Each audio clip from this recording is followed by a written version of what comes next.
Fidèles téléspectateurs de Kin 24 Télévision, amis de Santé Plus, bonjour et merci de nous recevoir chez vous à travers votre magazine qui reçoit pour vous aujourd'hui le docteur Pascal Victor Chamala. Il est spécialiste en médecine interne, il est également gastro-entérologue et pionnier en endoscopie digestive. Avec lui, nous allons échanger sur une pathologie, une maladie.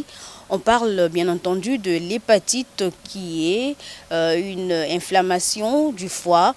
Et déjà pour votre information, cette maladie est considérée comme une pandémie parce qu'elle touche une grande partie du monde. Mais avec le docteur, on aura de plus amples détails par rapport à cette maladie. Docteur, bonjour et bienvenue dans notre émission. Bonjour madame, merci. D'accord. Pouvez-vous nous expliquer déjà ce que c'est l'hépatite? L'hépatite, c'est un terme médical pour dire inflammation du foie. Cette inflammation du foie peut provenir de beaucoup d'origines et je pense qu'aujourd'hui on va parler surtout de l'origine virale. C'est ainsi qu'on parle de hépatite virale et dans les hépatites virales parce qu'il y a 5 types de virus.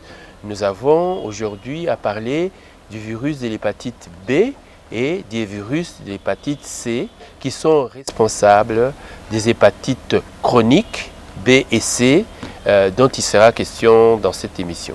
Merci beaucoup docteur. Puisqu'on parle des hépatites B et C, dites-nous comment se présente cette maladie, quels sont les signes? Les signes restent les mêmes par rapport dans l'hépatite A et l'hépatite B se présentent de la même manière? Comme je venais de dire, les hépatites sont une maladie virale. Une maladie virale donc provoquée par des virus. En général, lorsque un virus contamine quelqu'un, ce virus-là va donner ce qu'on appelle un syndrome viral, c'est-à-dire on a comme une grippe. Après un temps, bien sûr, ce n'est pas en ayant été en contact avec le virus que tout de suite vous allez avoir des signes. Le virus va prendre le temps de s'installer. Et c'est ça, le temps d'incubation, le temps de s'installer dans votre organisme. Et c'est ça qui est encore beaucoup plus dangereux parce que ça ne se manifeste pas d'une façon spectaculaire. Vous allez dire que c'est une grippe, vous allez dire que c'est juste une petite infection et effectivement, ça va passer. Et pendant un mois, parfois beaucoup plus, l'infection va prendre des assises, de l'ascendance sur votre corps et cela va déboucher sur une maladie aiguë. Une maladie aiguë, c'est-à-dire que c'est une maladie qui va se manifester d'une façon apparemment brutale et pourtant ça fait déjà plus ou moins un mois que vous êtes infecté, mais c'est seulement à cette date-là que vous allez présenter des signes d'une maladie aiguë. Donc l'incubation prend presque 4 semaines. Presque 4 semaines à plus. Et donc une fois que vous avez cette phase aiguë, vous allez manifester de la fièvre. Des fortes fièvres. Des fortes fièvres. En médecine, on dit des fièvres en plateau. C'est-à-dire que si vous ne prenez pas quelque chose pour faire baisser la fièvre, cette fièvre va continuer. Elle va continuer pendant plusieurs jours et après va apparaître ce que le commun des mortels parle de jaunisse. Et donc, en médecine, on parle d'ictère. Là aussi, ça va durer pendant un certain temps. Et ce qui est bien, entre guillemets, c'est qu'au moment où apparaît l'ictère, la fièvre disparaît. Okay. La fièvre disparaît et vous êtes donc dans une phase exceptionnelle où vous avez des signes de la maladie. Parce que c'est vrai, il y a des gens qui peuvent faire de la fièvre pour beaucoup de maladies. Ce n'est pas caractéristique de l'hépatite. Mais avec l'ictère qui apparaît, c'est un des signes ce n'est pas le signe qui va vous inviter à aller voir le médecin, parce que ce n'est pas habituel qu'une fièvre soit accompagnée d'un ictère. Encore que il y a des maladies comme la malaria qui peuvent aussi s'accompagner d'une jaunisse, mais ça va quand même apparaître et ça va vous conduire à aller voir le médecin. Donc ce signe d'ictère, c'est un des signes les plus importants de la maladie. Alors après l'ictère vient maintenant une faiblesse intense, de l'asthénie, une faiblesse intense, et ça va durer beaucoup plus longtemps. Alors cette phase aiguë arrive et chez presque tous les malades qui sont atteints par le virus de l'hépatite B et ou C, mais pas tous. Il y a des gens qui vont juste se contenter d'une petite grippe et puis ça passe. Mais la maladie est là. Et la maladie est là, elle va entrer dans la phase qu'on dit de la chronicité. Qu'est-ce qui va se passer? Sur 100 malades qui sont infectés, il y a 20%, 20 qui vont se débarrasser, leur organisme va se débarrasser du virus. Il va fabriquer par des mécanismes les anticorps que nous avons tous par leur système immunitaire, ils vont se débarrasser du virus. Mais 80% vont passer à la chronicité. Et c'est la phase la plus longue et la plus silencieuse. Parce que dans cette phase-là, vous ne sentez rien. Si vous ne vous faites pas dépister d'une façon systématique, on ne saura jamais que vous avez été en contact avec le virus de l'hépatite C et que vous avez probablement développé une hépatite virale, au virus de l'hépatite B ou au virus de l'hépatite C. Merci beaucoup, docteur. Mais expliquez-nous un peu comment on contracte cette maladie. Eh bien, c'est une maladie, en tout cas pour les deux virus dont on va parler aujourd'hui, c'est surtout le contact avec le sang. Pour le virus de l'hépatite B, le contact avec le sang peut se faire à travers les transfusions sanguines. Vous voyez, les gens, les malades, les personnes qui font des accidents de voiture ou de circulation courent un grand risque d'être transfusés. Et parce qu'ils sont transfusés, ils courent le risque d'attraper le virus de l'hépatite B ou le virus de l'hépatite C. Il y a des gens qui, comme des enfants, des drépanocytaires, qui courent le risque aussi d'être contaminés parce qu'ils sont souvent transfusés. Donc, la transfusion est une des voies par lesquelles la personne peut être contaminée par les virus de l'hépatite B et ou le virus de l'hépatite C, mais surtout pour l'hépatite B. Il en est de même pour les femmes enceintes. On a trouvé dans certaines études que les femmes enceintes étaient souvent victimes des hépatites B et ou C, mais surtout aussi l'hépatite B. Et donc, cela, c'est essentiellement par les relations sexuelles. Et donc, le virus va passer de l'homme à la femme ou de la femme à l'homme à travers le contact intime des voies sexuelles.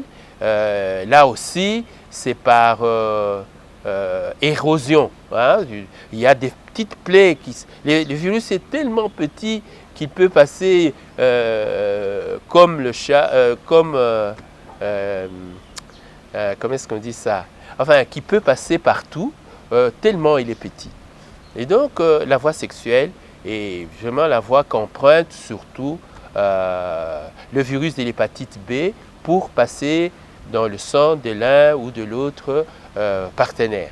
Et donc, il y a la transfusion sanguine, il y a les relations sexuelles, il y a les objets tranchants qui sont contaminés par du sang, par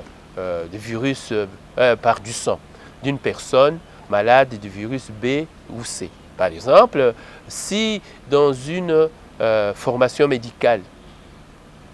Les objets, les instruments plutôt chirurgicaux ne sont pas bien entretenus, il peut arriver que le chirurgien ayant traité une personne qui avait une infection digestive, par exemple une appendicite,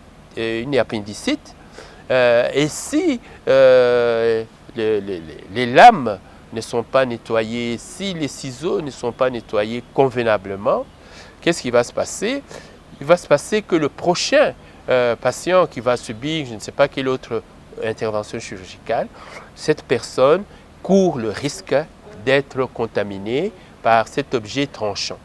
Mais chaque jour, nous courons ces risques, nous qui allons chez le coiffeur pour nous faire coiffer. Si les coiffeurs de ces salons-là ne sont pas assez regardants vis-à-vis de la désinfection des lames des rasoirs, des ciseaux et tout un tas d'autres instruments qu'ils utilisent, eh bien, ils font courir à leurs patients le risque d'être contaminés. Il en est de même pour le moment, pour les mamans plutôt, tous ces jeunes gens qui courent dans la rue en train de leur proposer des services de manicure, de pédicure. Ils utilisent des instruments tranchants qui peuvent être contaminés par le virus de l'hépatite B et ou C et faire courir le risque à la personne bénéficiaire de ces soins de devenir malade de l'hépatite B et de l'hépatite C. Et donc voilà les voies les plus courantes. Il y a d'autres voies. Une maman peut faire transmettre sa maladie à son enfant au moment de l'accouchement. Parce que... Mais c'est à peu près comme le VIH-Sida, docteur. Effectivement, le VIH-Sida, c'est une maladie provoquée par un virus. La même chose aussi pour l'hépatite, ce sont des virus, ce sont tous des virus, ils changent par la structure, mais ce sont des mêmes virus qui circulent. La même chose avec la COVID-19, il passe aussi via la bouche ou bien les crachats ou bien les gouttelettes, etc. Il va passer dans la circulation et il va pouvoir contaminer l'organisme et provoquer la maladie. Merci beaucoup, docteur. Mais la médecine nous dit la meilleure façon si on peut le dire ainsi, la meilleure façon d'éviter une maladie, c'est de se prévenir contre cette maladie que de se faire soigner. Alors, comment se prévenir contre les différentes formes des hépatites, bien entendu B et C? Oui, effectivement, vous avez raison. Mais pour se protéger, il faut d'abord qu'on prenne conscience, s'informer que telle maladie peut m'atteindre.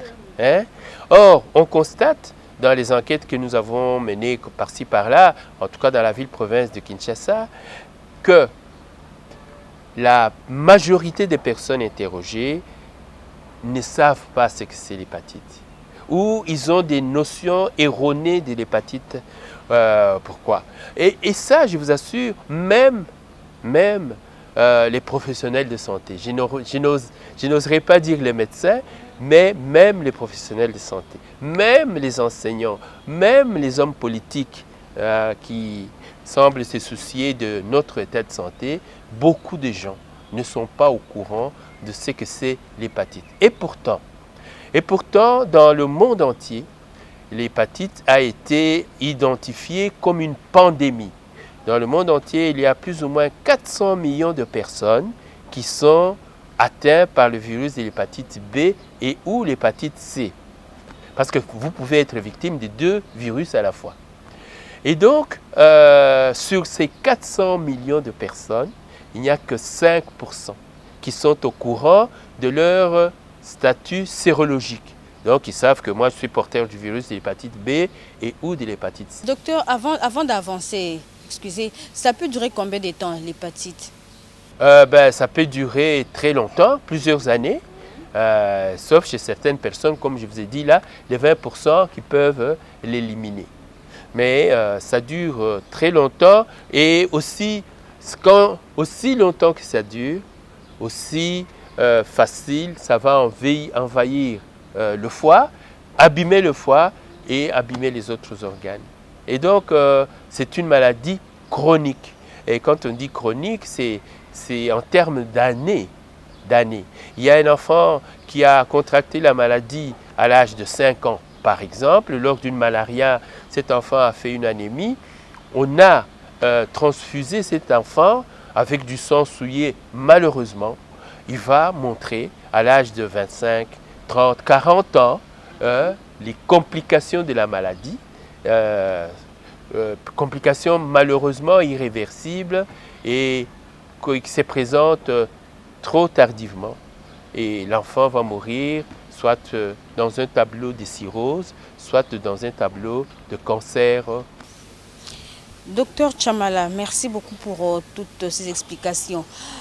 Si on fait marche arrière, on constate que vous vous êtes lancé il y a un bon moment dans la campagne contre les hépatites. On peut savoir les résultats de cette campagne. Vous en êtes où? Quelles sont les retombées? Y a-t-il des avancées? Parce que tout à l'heure là, vous venez de parler de la sensibilisation par rapport à cette maladie qui est jusqu'à présent méconnue d'une grande partie de la population. Mais par rapport à ce que vous faites, quelles sont les évolutions? Par rapport à ce qu'on fait, nous avons effectivement commencé à lutter contre les maladies. Depuis le moment où nous sommes entrés à la faculté, on a décidé qu'on va défendre les maladies. On va attaquer les maladies. Et d'autant plus, l'hépatite, nous avons choisi de devenir hépato-gastro-entérologues, c'est-à-dire qui soignons le foie et les autres maladies du tube digestif. Donc, le principe de lutter contre les hépatites, c'est déjà depuis la faculté. Mais votre question est bien précise. Depuis que nous avons commencé, ça fait depuis 2018 que nous avons commencé à vouloir nous associer au gouvernement pour permettre à ce dernier de pouvoir promouvoir la lutte contre les hépatites. Malheureusement, le gouvernement fait face à beaucoup de problèmes, aussi bien sanitaires que politiques, qu'économiques.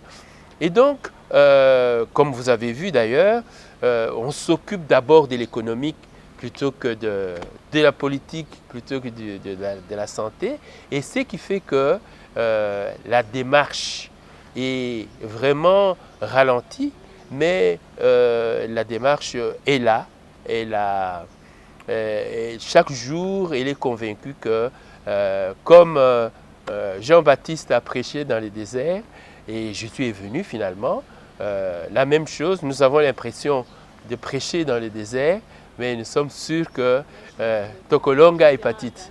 Ouais, c'est ça, parce qu'effectivement, nous avons mis sur pied ce que nous appelons un projet de programme qui s'appelle RDC Tokolonga hépatite. Et dans RDC, nous visons surtout les 516 zones de santé qui sont le centre de la lutte contre les maladies et qui sont très négligées dans notre politique. Donc depuis 2018, nous avons précisé les déficits de communication, les déficits de sensibilisation qu'il y a dans notre pays par rapport au virus de l'hépatite B et C. Nous avons identifié des centres qui, dans cette ville, pratiquent quand même des actions contre les virus de l'hépatite B et les virus de l'hépatite C, mais qui sont malheureusement éparses. Il n'y a pas une action commune. Nous avons identifié le fait que dans les armoires du ministère est couché, en attendant une prise de conscience, un programme national de lutte contre les hépatites virales qui est dans les armoires. Il a déjà une couche de poussière comme ça, mais enfin, il existe. Et dernièrement, nous avons eu la satisfaction de participer à l'élaboration du plan national, du plan stratégique national de lutte contre ces maladies-là. Et nous avons aussi pu arriver à une approximation de l'ampleur de la maladie dans la ville-province de Kinshasa, avec ce que nous avons fait comme des études statistiques.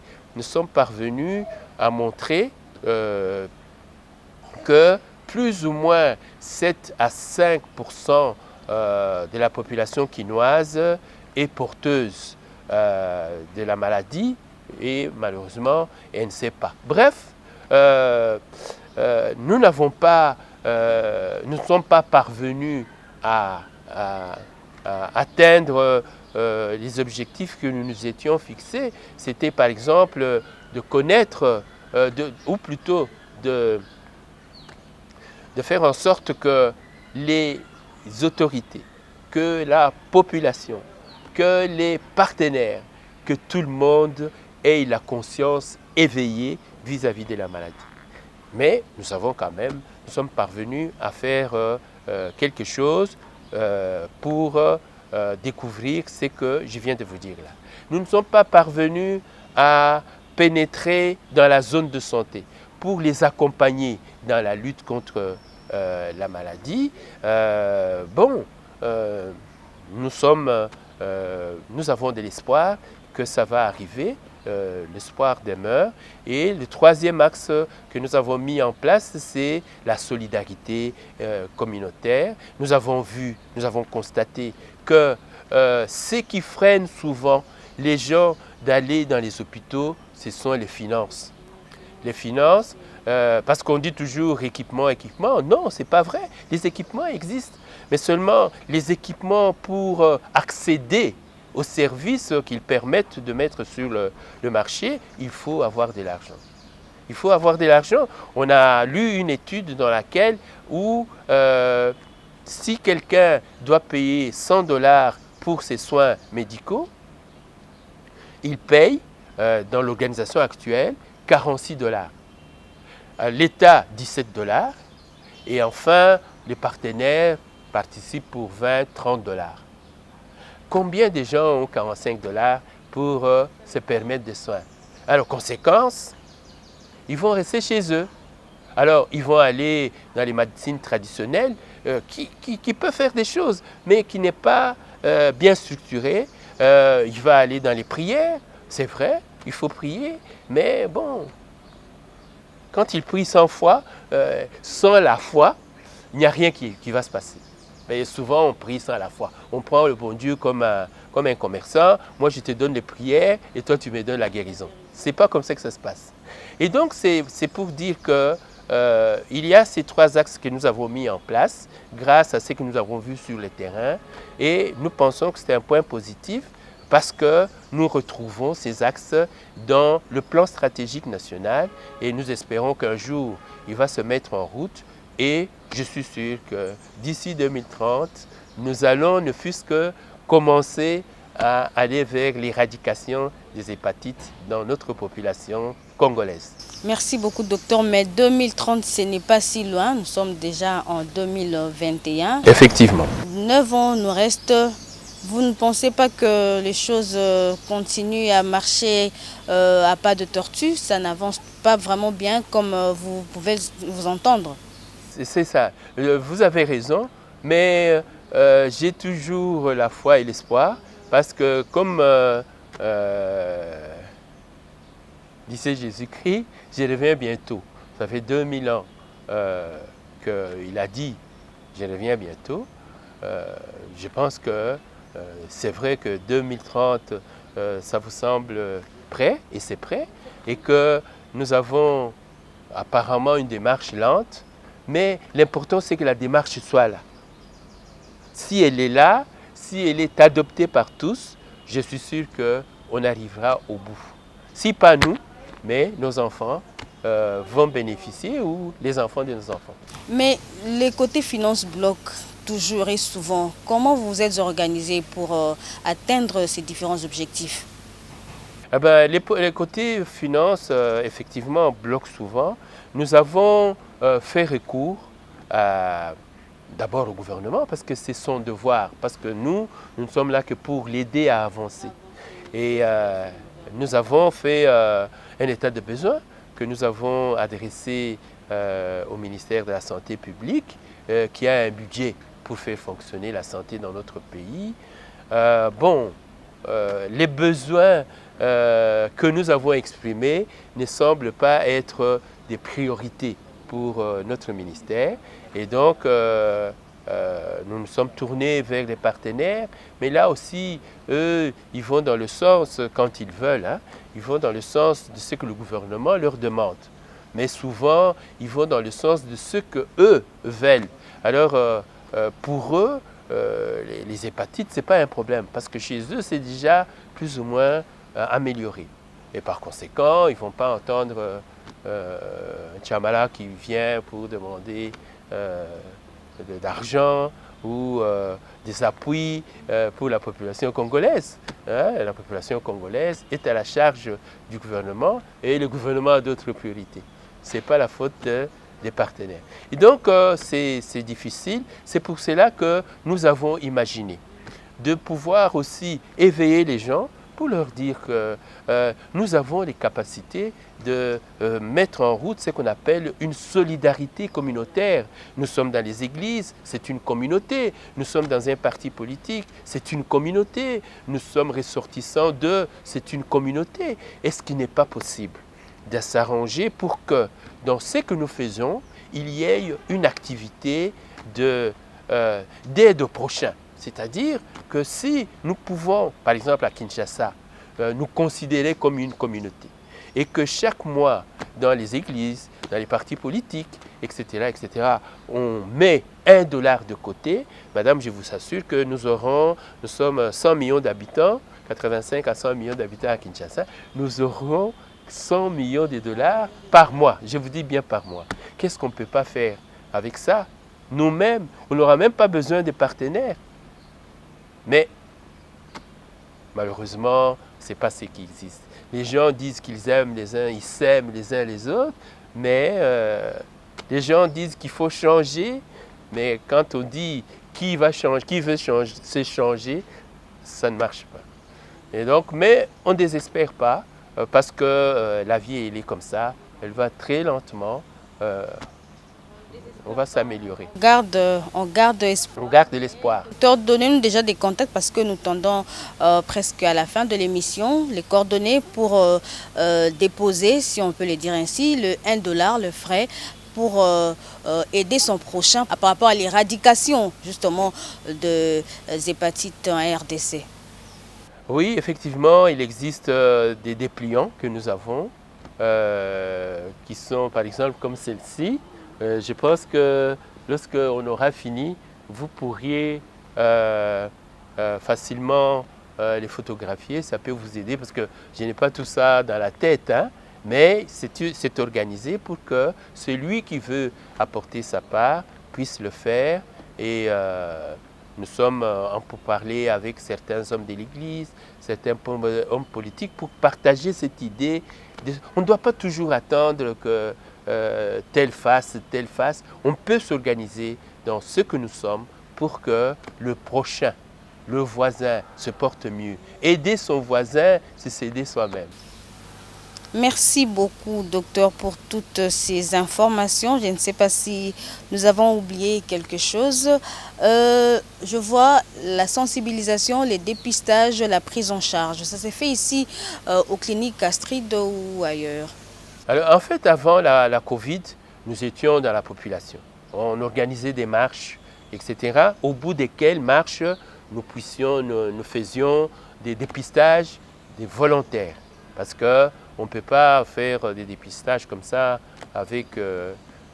d'une façon obligatoire. Donc on faisait ça avec des volontaires. Et puis il y a eu le confinement. Il y a de plus en plus ce que moi j'appelle une désocialisation de la société. On devient de plus en plus égoïste. Regardez, dans les temps, on se donnait la main comme ça, elle était ouverte avec un beau message dedans. Maintenant, on se donne des coups de poing. Hein, on est de plus en plus seuls. Vous comprenez? Et donc, la sensibilisation, nous l'avons faite de cette manière-là, malheureusement.